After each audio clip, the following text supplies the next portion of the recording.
Many of you watched actor Billy Bob Thornton in the drama series Landman, and he starred in movies like Armageddon, Friday Night Lights, Bad Santa, and the film he won an Oscar for, Sling Blade. Being perfect is about being able to look your friends in the eye and know that you didn't let them down. If you were Santa, you could do magic. You want to see some magic? Here, let's watch you disappear. Yes, sir, well, I darn near made me a touchdown. And then I seen them boys bearing down on me, figured I better give it off to you there. I seen you bothering me. And if you weren't already aware, Billy Bob Thornton is also an accomplished singer. He'll be performing at Pet Set's event on Sunday. As we mentioned earlier, he and his band, the Boxmasters, are coming back to town soon to perform at that fundraiser, but they're also going to be back in town in October as well. I spoke with Billy and Grammy-winning bandmate J.D. Andrew before a recent show in Tomball. Billy Bob started in rural Arkansas, but is no stranger to the Houston area. Some of his early concert tours took place here, so he's excited to come back.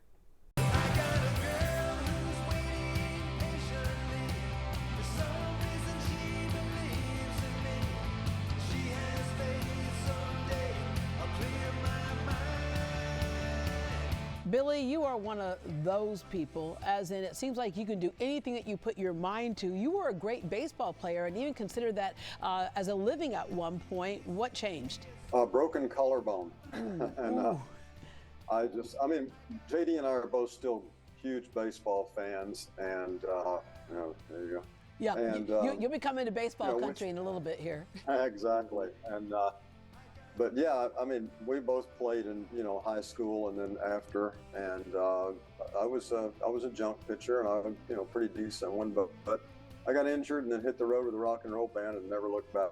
Yeah, and really music was your first love. We know you as a great actor, obviously, Sling Blade, Friday Night Lights, Bad Santa, Monsters Ball, but music was the thing that was kind of your first love, wasn't it?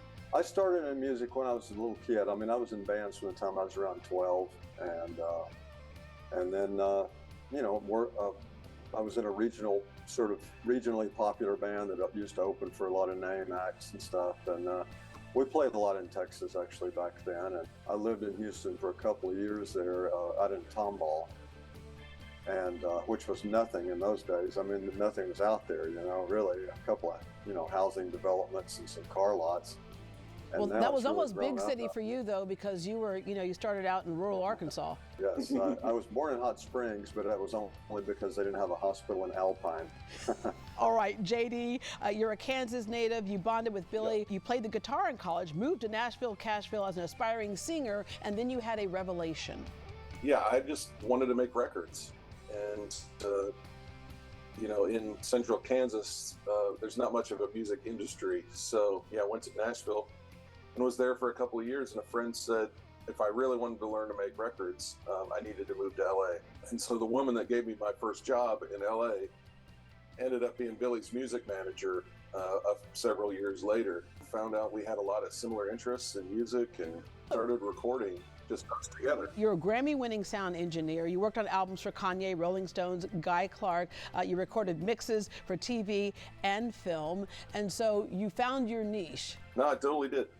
But mainly the thing that I do for the last 16 or 17 years is work with Billy on our band. And we record constantly, and thankfully with, our backgrounds with doing a lot of different things, we don't need other people to help us. So we can record the records ourselves, we can play all the parts, and if something else needs done, we figure out how to do it. Billy, how'd you all come up with the name Boxmasters?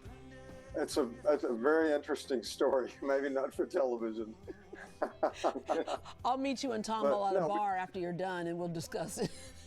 Yeah, no, it's actually, we wanted a name that sounded like, since we're so influenced by the bands of the 1960s, we wanted a name and a logo that reflected the 1960s, and there was a band called the Box Tops out of Memphis, and so, we always liked that name, and then, so we took Box from that and Master from another thing, Master of recording, his master's voice, like RCA, and we just put those together. We're a rock and roll band that's influenced by the 60s, very influenced by the Beatles and the Byrds. But also, very based in the South, you know, Southern literature and music thing flowing through it as well. It's authentic and organic, as you touched on. You've opened for Willie Nelson, Kid Rock, Steve Miller, but you got to perform at the Grand Ole Opry. JD, what was that like? There's certain places that you play that you just can't help feeling ill before you go on the stage, and the Grand Ole Opry is one of them.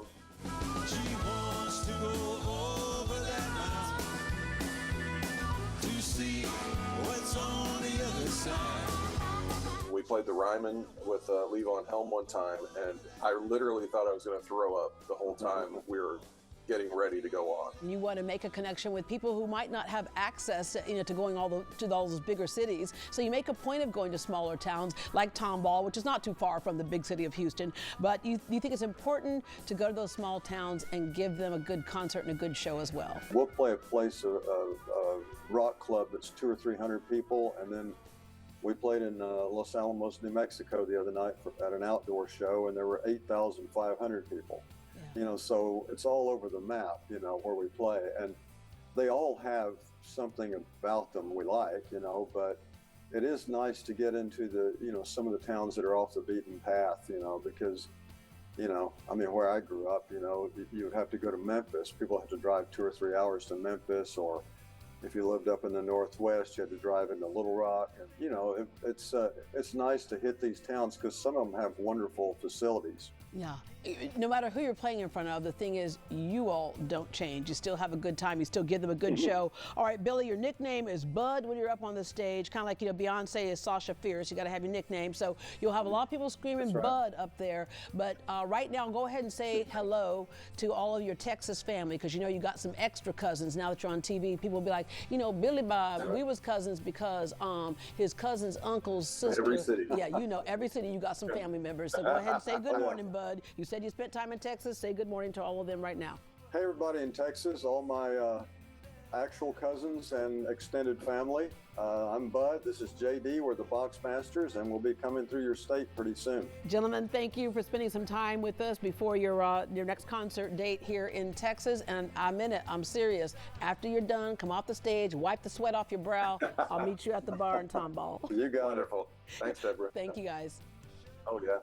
All right, so Billy's a busy man. In addition to the Pet Set Brunch September 28th, he'll be back at Main Street Crossing and Tomball next month. Also, season 2 of the Paramount Plus series Landman, also starring Demi Moore and Andy Garcia, premieres Sunday, November 16th.